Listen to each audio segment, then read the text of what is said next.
Good afternoon. I call this legislative hearing to order. Today the committee will examine four bills: the S-2285, the Lumbee Recognition Act, S-3234, the Indian Community Economic Enhancement Act of 2016, S-3261, the Native American Business Incubators Program Act, and H.R. 4685, the Tule River Indian Reservation Land Trust Health and Economic Development Act. The bill S-2285, the Lumbee Recognition Act, was introduced on November 7th of 2015 by Senator Burr. On June 7th of 1956, Congress passed the Lumbee Act, which designated certain Indians to be Lumbee Indians of North Carolina, but did not identify them as a federally recognized tribe. The 1956 Act did not provide the Lumbee Indians eligibility for federal services, which the United States provided to recognized Indian tribes because of their special status as an Indian tribe. Since the passage of that 1956 Act, congressional actions have been sought to remove the prohibition from accessing federal Indian programs.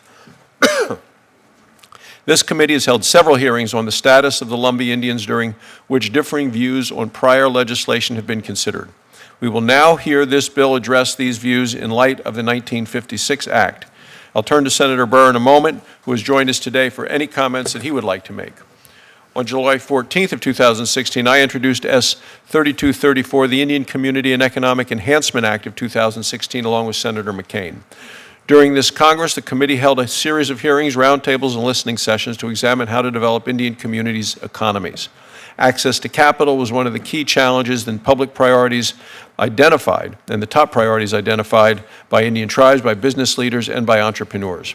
This bill is intended to do three things: to increase access to capital for Indian tribes and businesses, to increase opportunities for Indian business promotion, and to create mechanisms and tools to attract business to Indian communities. Since the bill's introduction, my staff has been engaged in discussions with affected agencies, tribes, business organizations, and business owners.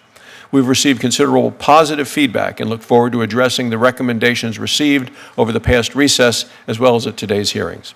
This bill will assist Indian businesses and communities in developing sustainable economies and jobs.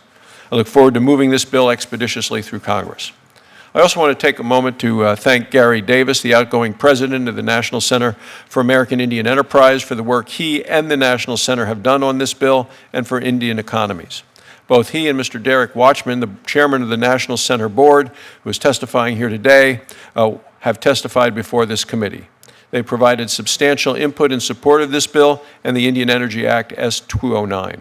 So I appreciate your work and ask that you and Mr. Watchman to send the committee's gratitude to best wishes to Gary in his new adventures. So thank you. On July 14th of 2016, Vice Chairman Tester introduced S-3261, the Native American Business Incubators Program Act, along with Senators Cantwell and Udall. This bill develops a program for physical workspaces or incubators to develop Native businesses and Native entrepreneurs. I'll turn to Senator Tester in a moment to talk about his bill. On March 3rd, 2016, Representative McCarthy introduced H.R. 4685, the Tule River Indian Reservation Land Trust Health and Economic Development Act. This bill passed the House of Representatives on July 5th of this year. H.R. 4685 would take 34 acres of federal land located in the Tulare County, California, into trust for the benefit of the Tule River Indian Tribe. I'd like to turn to Vice Chairman Tester at this point for any opening statement. Senator Tester.